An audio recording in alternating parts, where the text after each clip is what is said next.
Hello and welcome to the Insights in Focus podcast. I'm Philippa Lamb, and this time we're exploring professional ethics and seeking to answer that age-old question: why do good people sometimes do bad things? Accountants are increasingly acting as an ethical compass for their employers and their clients. It feels like a natural fit for a profession that has a bird's eye view and a deep understanding of business, as well as a professional duty, of course, to act in the public interest. But it's also a weighty responsibility where situations aren't always black and white.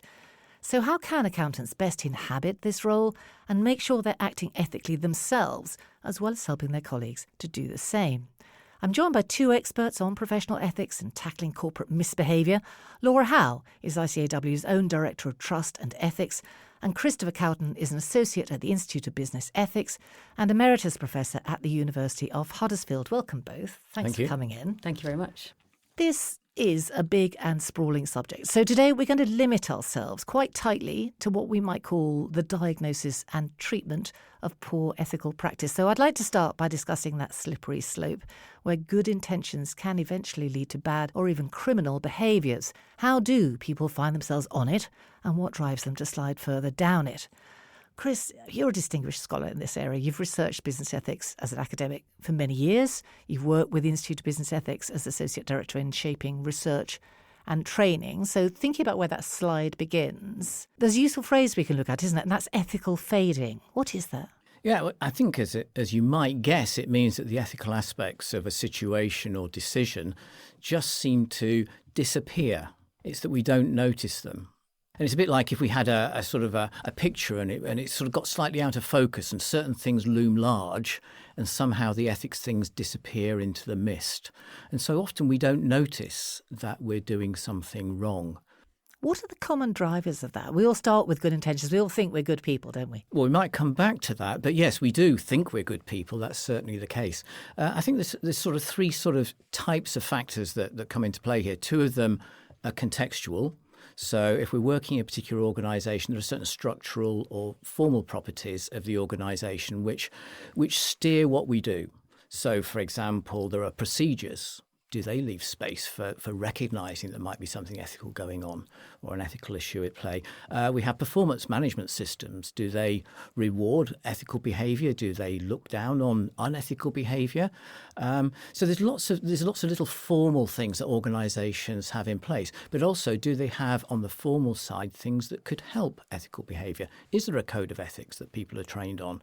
Has the organisation expressed some ethical values that, other things being equal, we should be trying to follow?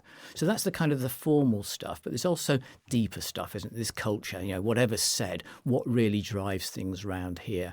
And culture, of course, can be a great source of strength in a good organisation, but in a rather more problematic organisation can be very hard to shift. So that kind of, if you just took a professional firm, there's probably some unwritten things about how do I get noticed to become viewed as future partner material round here. That would be an absolute classic. Yeah, that brings me actually to pressures and junctions, actions that tend to be, common in most instances where ethics start to go by the board.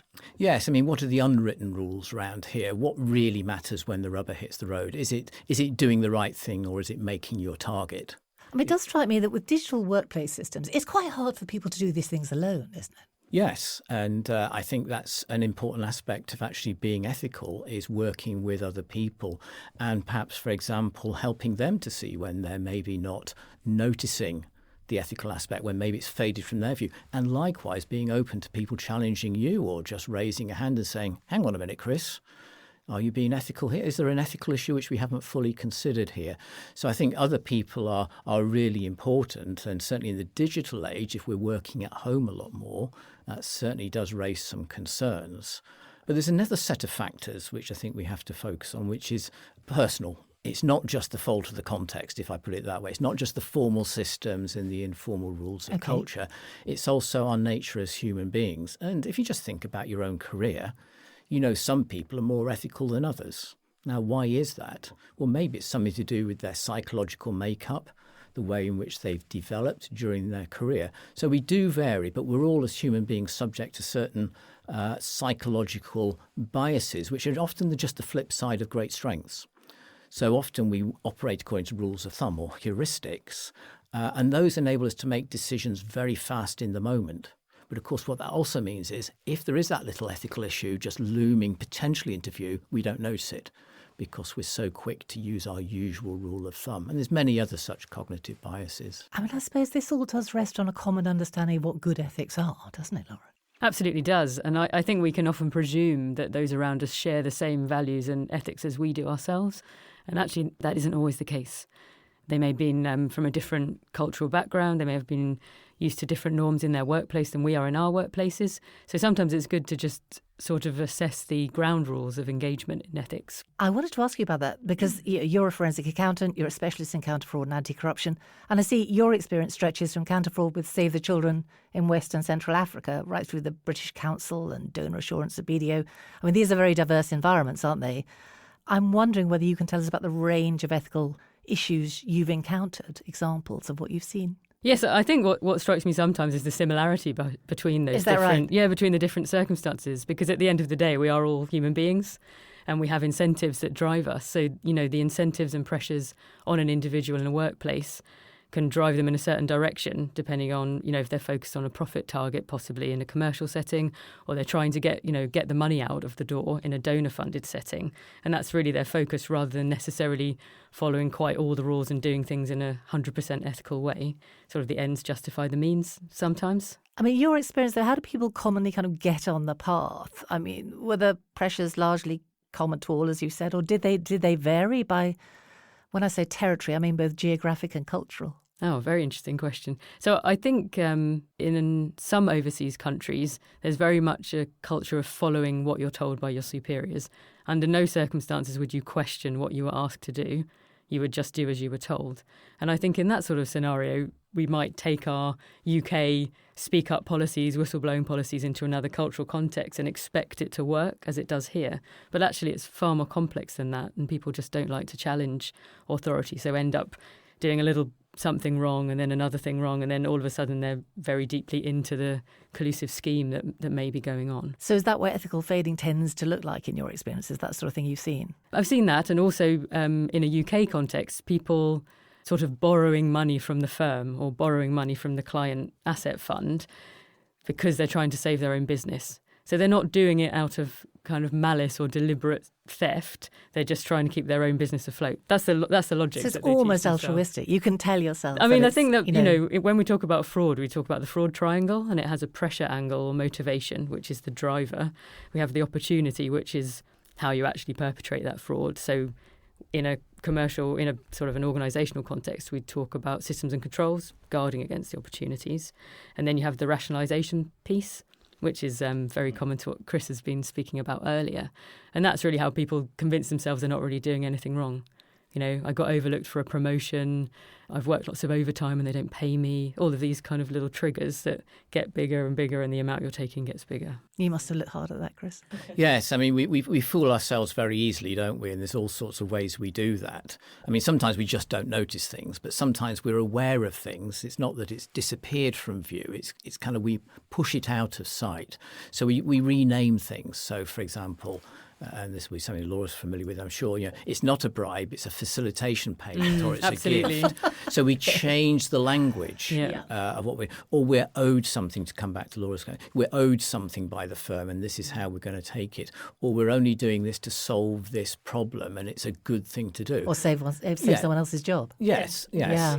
And of course, what happens then is in a disciplinary or indeed in a legal process is that sometimes one finds oneself saying to someone, yes, I could see the problem, but that wasn't really the appropriate solution, was it? So sometimes we grab a solution and justify it to ourselves. We rationalise it. And maybe we don't test it out on anyone else other than ourselves. And that's one of the things is, OK, so would you be willing to write that down as to why you've done that? Or would you be willing to share it with someone whose views you respect, maybe your partner? Yeah, in the cold light of day. Yeah, maybe your mother, or, could you honestly look them in the eye and say, I did this because of this. Would it pass the sniff test then? Yeah. I mean, that brings me back to a point you raised earlier about checks and balances, other people spotting this slide into unethical behaviour. But there's the converse of that, presumably, as well. There's enablers, aren't there? People who see stuff and look away because it's easier or more convenient? Yes, and why do they do that? I mean, it may be because they're not like the people we're thinking about today, but they're actually not terribly professional and they're actually not particularly good people. But I think one of the things that happens a lot in all sorts of businesses is, I usually call it the P word, if you look at research, pressure. Yeah.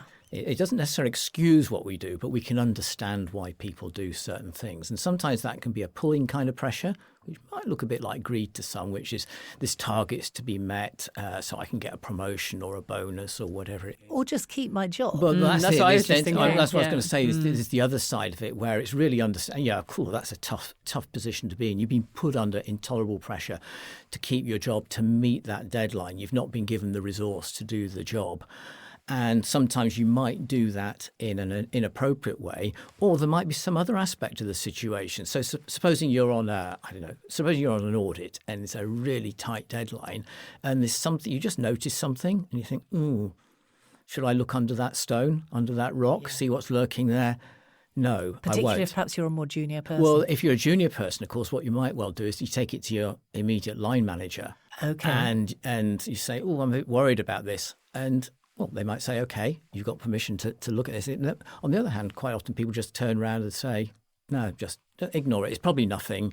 Or don't worry, they're good people. I'm sure there's nothing. We've worked there. with them for a long time. We know them. It'll all be fine. Yeah, I think that familiarity threat is often there. It's a familiarity threat. You're quite right, Laura. So there's lots of little. The way it plays out is that quite often it's, even if you are concerned, someone else will tell you not to worry about it. And often when big things go wrong, lots of people knew or had concerns.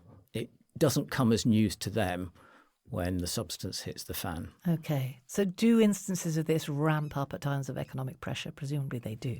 They absolutely do, yes. In my experience, it's a really great time for forensic accountants when everyone else is in a crisis, I'm afraid to say, because we have lots of work to do, because people are under a lot of financial strain and maybe that line of what they thought was right and wrong creeps over towards the wrong side a bit more than it did otherwise, because, their margins are slimmer, they're under a lot more pressure at work to achieve targets. And I think also we talk about the tide going out.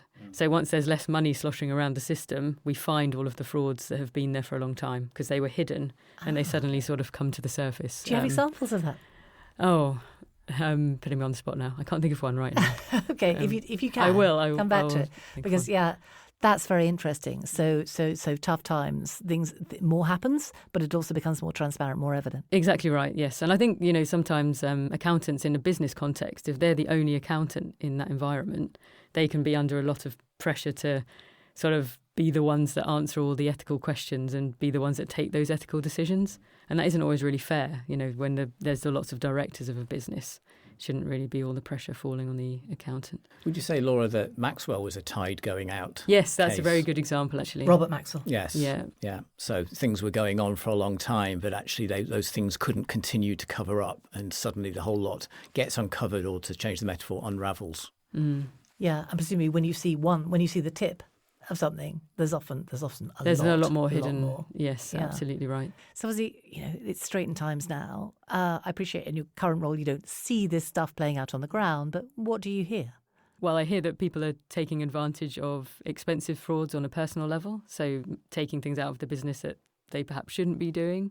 I think we're also seeing a lot more insolvencies coming through. Not that that's necessarily linked to frauds, but lots more companies going under as well. And presumably people feeling the pressure if they're heading in that direction. That's it, exactly. So it does incentivise one potentially to make some judgments that you wouldn't in happier times, I think. Well, before we move on to more potential prevention or cure, flags to watch out for. What would you say, Chris?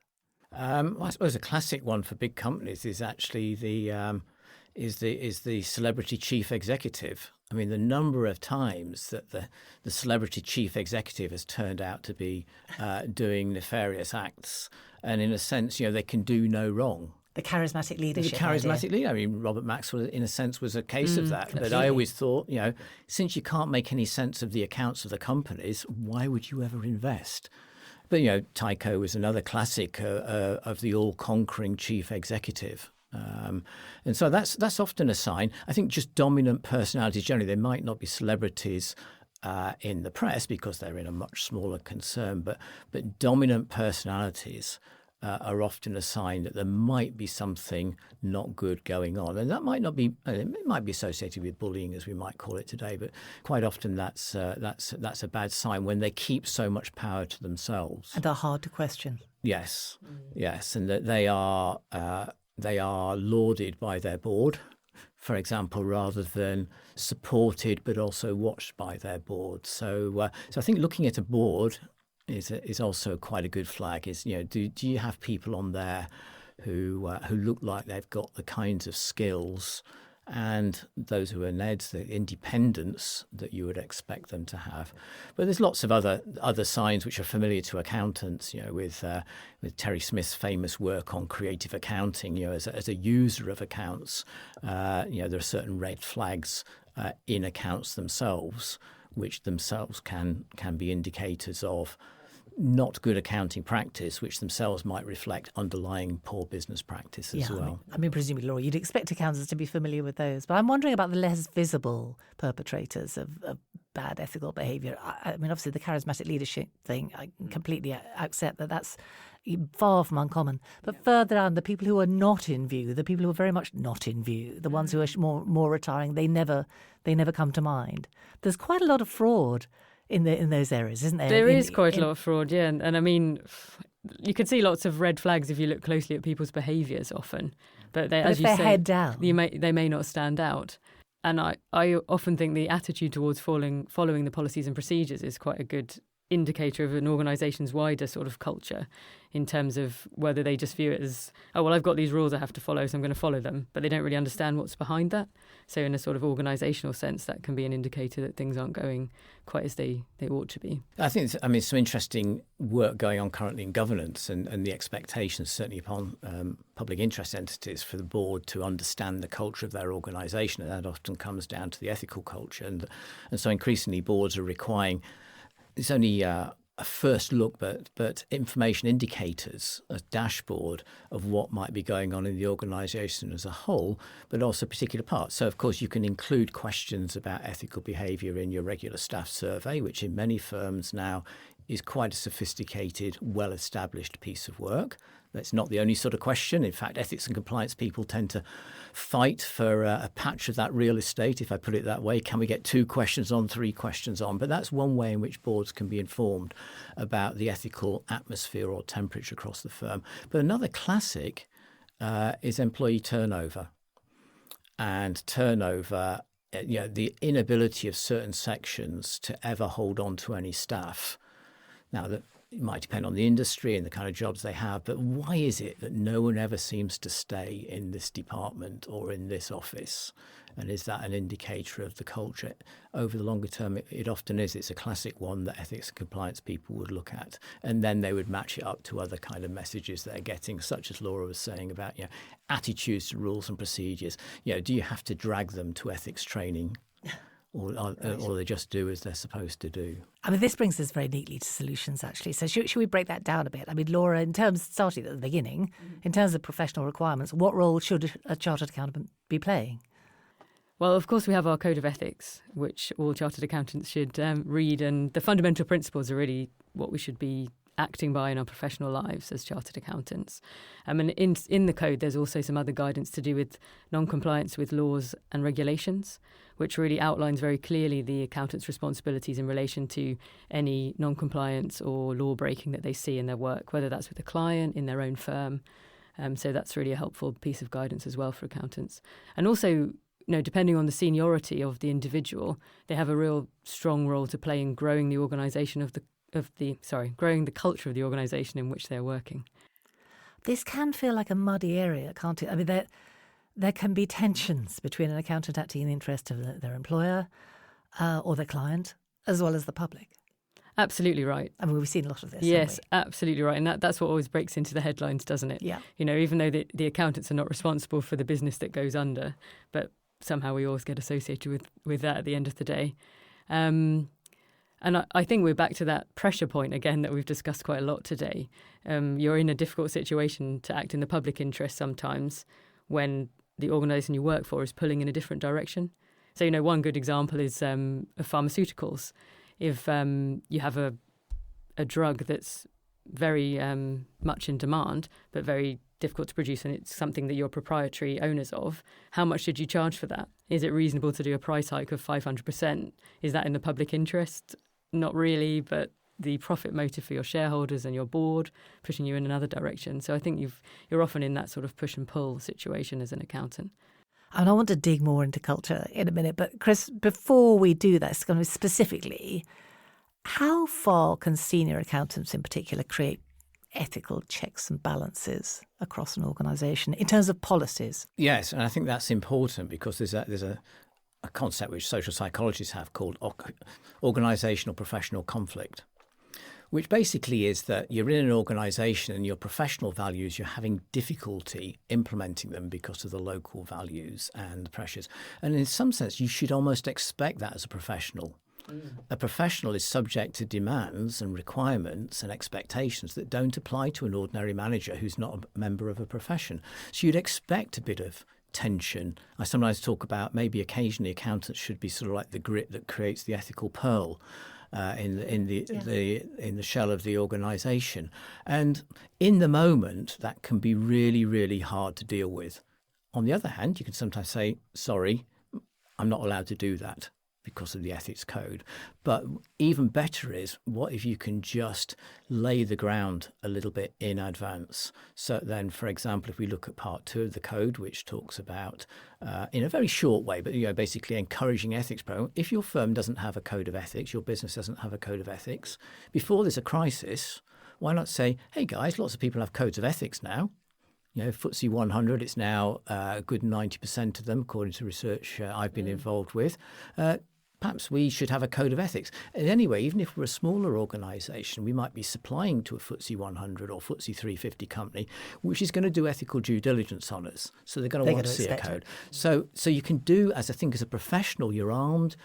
You've got some equipment that you can use. You've got some professional values you can bring, and you can help to prepare your firm. You're not being a pain, but you're just coming up with things that you can think of, which maybe other people haven't thought about. So that idea of preparing, you can't be necessarily an ethics warrior.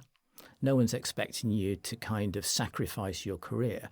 But on the other hand, given the professional background you have, you may be a useful person to have in a firm, just to point this out. And of course, there are probably other professionals in a firm. There may be other professionally qualified accountants. There may be HR professionals who are qualified. So you might make common cause with them saying, it'd be really useful to have some things in place that help develop the organisation's ethical culture. Yes, I want to get into that really because every organisation has a great list of values and expected behaviours on its website, doesn't it? Some have a code of ethics, some don't. But what actually really needs to happen to make culture real rather than effectively corporate virtue signalling? Thoughts from both of you, Laura? So I think the real test is how the codes are implemented. So first of all, is there any training on those codes? Do people know they exist? Or is it something that you just sign as you join and you put in a drawer and you never look at it? Like a mission statement. Yes, yeah maybe.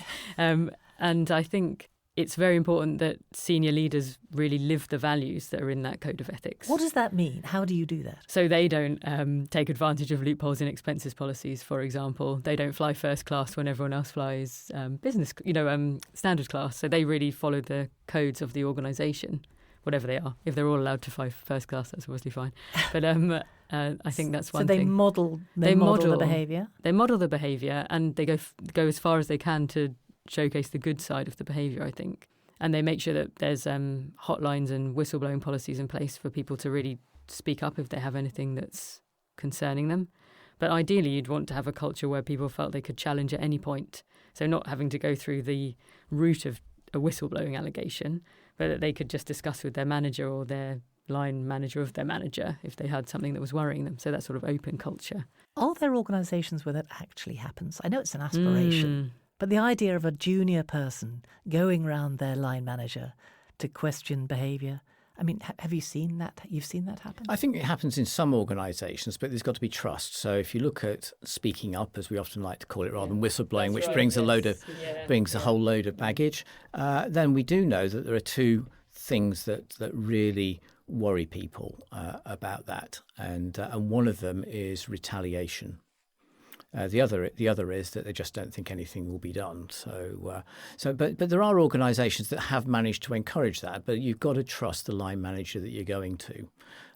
So I think that's one thing. But we do see organisations where they do manage to develop a speak up culture through the speak up line.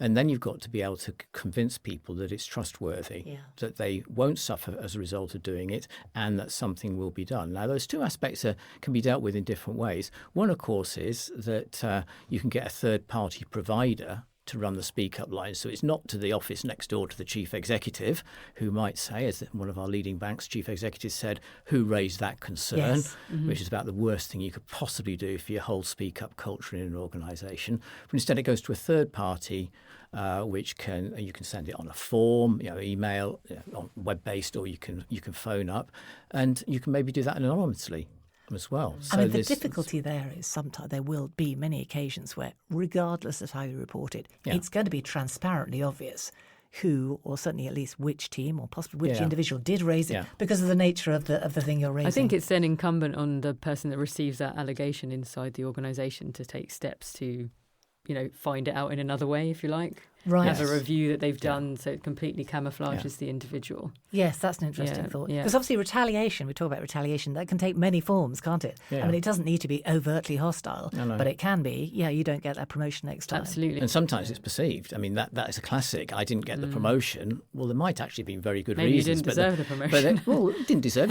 Maybe you're adequate, but there was a better candidate. So it's difficult. But I mean, what we're looking for is making things better rather than making things perfect. And these things all take time to really mature.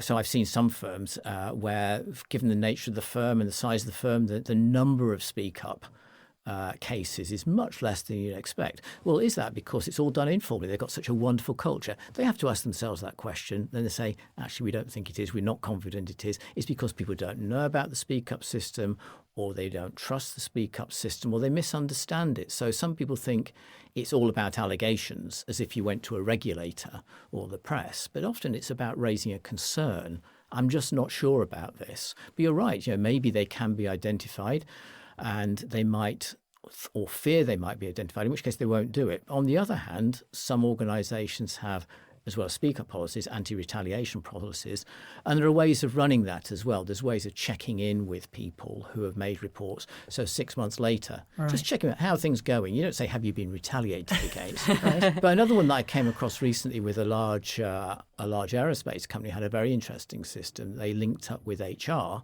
to look at exit interview data. Yes. And basically said, if you ever get anything that hinted that someone might have left because they spoke up and then felt they weren't being treated properly, please tell us.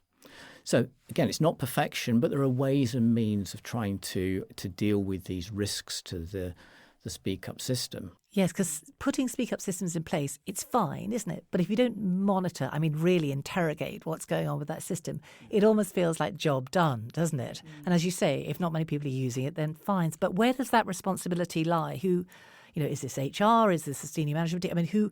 How does that happen? Because my guess is a lot of organisations don't do that. They put these things in place and then they don't dig into the data that's actually there, which is where perhaps their richest information really lies. Yeah. Well, yes. So I think I'd probably keep it away from HR. Because people don't always trust HR because of their experiences. They maybe have had some other things going on. I think it's important to link to HR. In a large organisation, I'd normally try and set it in an ethics and compliance function, or maybe under company secretary. And a lot of things that come into a speak-up line initially, when you triage them, are HR issues anyway. It's actually a grievance. So you then send it over to HR, or they can send you stuff across. I think sometimes, I'm not saying there's anything wrong with HR and HR professionals, but just in terms of people's minds, they want something separate, I think, from the HR system and the HR function, which after all works closely with the line management anyway. Well, HR's in an awkward position, isn't it? Torn both ways. What do you think about that, Laura? Where does this sit? So I think ultimately it needs to sit with the board, to make sure that that's in place and it's used appropriately. But board's busy, isn't it? The board is busy, and I think in organisations I've worked in before, we've had a separate team that dealt with allegations that came through, but these were allegations largely related to economic crime. So sometimes other things mixed in, those grievances and people complaining. Sometimes people complaining because they were no longer in the collusion group that was benefiting from the fraud, so then blow the whistle on other people that are still inside that scheme. And we had a lot of success in having people on the ground in locations so that individuals with concerns could come and speak to them directly. We had much more success with that sort of individual connections. So they could just walk up to people and say... or have a Teams call now. That's one of the great things actually about having digital tools now, is you can be completely anonymous. Because if you go to some offices, everybody knows you're there. They see you going. And then they walk into your room. I mean, they know that you've gone in to maybe talk about something you're worried about. It's as simple as that. Isn't it a barrier to reporting? I think, things like that people don't really think through always, and they can be a barrier to reporting. Someone told me about an organisation once where they had a complaints box for anonymous complaints, but it was right underneath the CCTV camera. So nobody's going to put anything of any seriousness into that box when they can be filmed as they do it. So I've slightly deviated from your question. No, but it's interesting, isn't it? Yeah, I think it's important to have a dedicated team, as Chris is alluding to there, that is separate from HR, and also that these kind of investigations that follow up, they're not done in the line management structure. There needs to be some sort of independence in place with those decisions and investigations. Should there be a senior board member with direct personal responsibility for this all going well?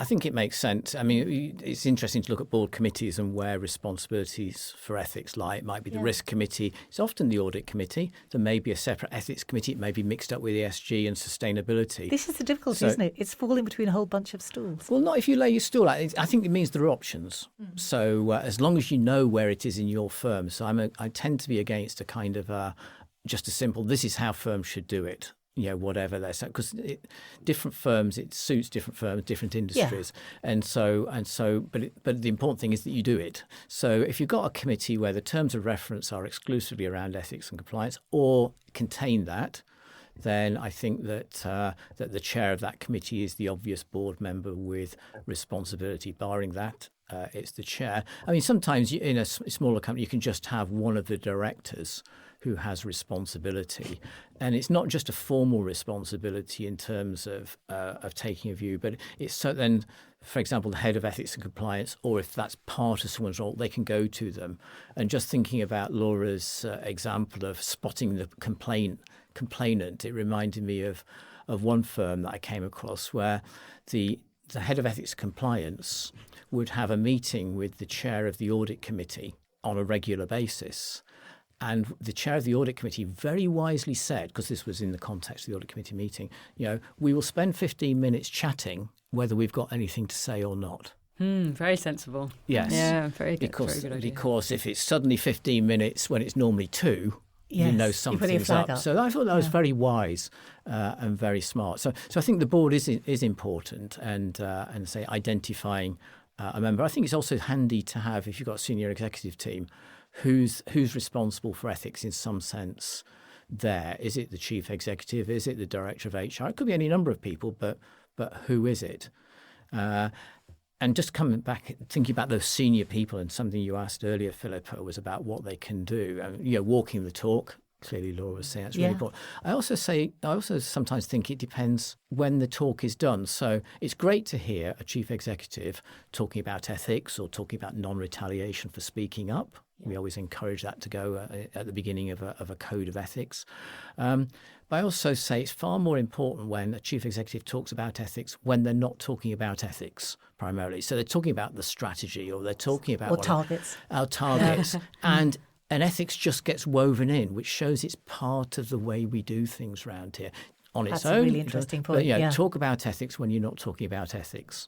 Yeah. Makes no sense. I couldn't at all. agree more. I think memorable. that's exactly right. And I think that's really what I mean when I say they have to embody the culture, is everything they do needs to reflect those values, not just when they're kind of on duty, but they need to... And then it's not tick box, is it? If it's meshed into everything. An interesting one is when you have, say, an ethics day, so you are talking about ethics, and some large companies have gone the way of basically you can ask the chief executive questions. And, of course, everyone thought they were being fed. or he was being supported and things like that. So basically they designed it so it was almost like, look, there are no wires here connecting me to the world, and this is live. And eventually I thought, yeah, this guy is actually answering these questions in real time. And it's not just being fed questions, which then someone can write a little reply, which then the chief executive spouts. And that created a lot of trust and credibility in the ethics talk. Is there a general sense that ethics is not talked about enough in any organisation generally? It's made into a separate issue, a thing that gets bolted on or done on special days or in special meetings. But as Chris says, the key lesson, perhaps the most important lesson here, is that it should be in everything. I think that is one of the challenges. It's a bolt-on sometimes. Oh, I'm going to do my ethics training now. And you think about ethics for half an hour while you do the ethics training, and then you think you've done it for the year. Yeah. And we really need to make sure it's integrated into everything that we're doing, almost so that we don't even think, oh, now I'm thinking about ethics, because it's just so natural that it's integrated. Quite often in a firm context, there's a very key role for the ethics hotline or the ethics partner that's playing to sort of assess decisions. But really, you should know your answer before you consult them. Really, if you've gone through your steps of assessing the risks to your independence, your risk to your objectivity. So you should really have done that thinking before you need to ask sort of questions. Situations can be complicated, obviously, so you might want further guidance, advice to talk something over. But you should really have thought that through yourself to see which direction you should go in. Yeah, and I suppose, that does bring us very neatly back to this idea of, we all think we're good people. We largely believe that mostly people want to do the right thing. But, does it always happen? Well, it won't always happen, will it? But one of the problems is, I think, that, most of us are decent people, but if we look at research, and actually also work I've done with corporate teams, is if you ask people where they would stand or sit in a line of people rated from sort of the least ethical to the most ethical, well, where would you put yourself, Philippa? No, you don't need to answer that question. I'm happy to answer that. Well, I'll tell you what most people say. So in some research, most people put themselves at about the 90th percentile. That is towards the good end. Oh, I know. I put myself in the middle. Actually, now I want to know. Laura, you're probably about 60%. Oh, you're being very modest. And you? 100%, crikey. surely. Oh, crikey. You've raised this, Chris. Yes. Now I need to know. Well, I always used to say that people who studied astronomy didn't need to be stars, so people who are professors of ethics don't need to be ethical. But I'm not sure that one really follows. But I might get away with that. I got carried away there. But actually, most people, when I'm working with groups, say in front of each other, 80%. 85%. Then you ask them about their colleagues, and their colleagues are still better than average, but not quite as good as them, which is interesting. So consistently, we seem to rate ourselves. Well, someone's got to be more ethical, and perhaps we're just lucky to be amongst a group of very ethical people. It's good drivers, isn't it? We all think we're good drivers. But it's absolutely that. So, there's all sorts of reasons why the numbers don't add up on this. The obvious answer is different cultures, different views of ethics. But actually, if we're all in the same business and we're all in the same profession, it doesn't really account for, wow, we're all so ethical. And I think partly it is that we fool ourselves.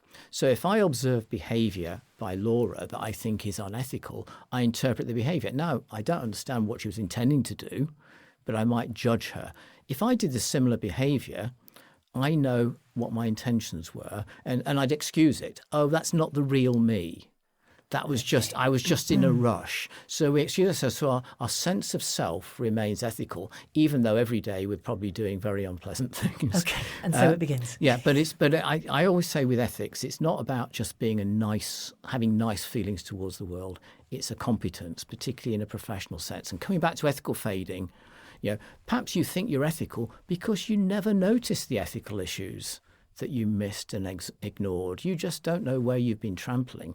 And as you said, Philippa, the classic is bad driving. So bad drivers don't just think they're better than we might think they are. They actually think they're amongst the best drivers, research suggests. This is the Dunning-Kruger phenomenon. And part of the reason they think they're the best drivers around is because they're incompetent. They don't know what good driving means. So we have to test ourselves. If we think we're very ethical, are we actually thinking that that's what our colleagues would say? Have you tested that out? Absolutely. That is where accountants come in. That's where organisations come in. They need to show everyone what good looks like here. I think they definitely have a role to play, certainly, especially at senior levels, to really model that behaviour. That's very interesting research there, Chris. Actually. It is, yeah. Very interesting. A tad depressing, but fascinating. Yeah. I mean, it's a fascinating area. I know ICAEW is very firmly focused on it, and it's coming into CPD now, isn't it, Laura? From November 1, everyone is going to have to do some ethics training. That's right, yes. It'll be an hour of mandatory ethics training on an annual basis from the 1st of November. And can you just talk us through, I know there's a lot of resources and activities available for members that tie into the ICAEW Code of Ethics. What's out there? Yes, so there are lots of help sheets available on our website, a number of videos that go through case studies. We'll be launching a lot of new resources for Global Ethics Day this year, so on the 18th of October. Okay. There'll be a lot more available for members. You can also access our technical advisory service if you're a member of ICAEW. So if you've got a query that you want to discuss with somebody completely in confidence, you can phone up and ask for advice. So if you have an ethical conundrum, that's right. Yes, other issues as well, but ethical conundrums certainly, yes, do fall into their remit. That's good to know. Yeah. And I take it this is ongoing work. There will be more. There will definitely be more, yes. So the CPD that's being launched this November is probably the first step, and there'll be more materials added as we go through the years to come, really. Laura, Chris, thanks very much. It's been so interesting. I have learned loads, and I'm sure our audience will too. Thanks for sparing the time to be with us. Looking ahead, the next Insights podcast will be with everyone in early October. That's sharing news from across accountancy and ICAEW. After that, the Insights in Focus series will return with a special episode on the upcoming Economies series. ICAEW has been travelling across the UK to hear stories of business innovation and discussing how policymakers can best support economic growth. We'll catch up with some of the participants and, of course, ICAEW Economies Director Suren Theru. Join us for those. Thanks for being with us for this one. And if you haven't already subscribed to the series on your app, please do. That way you'll never miss an episode.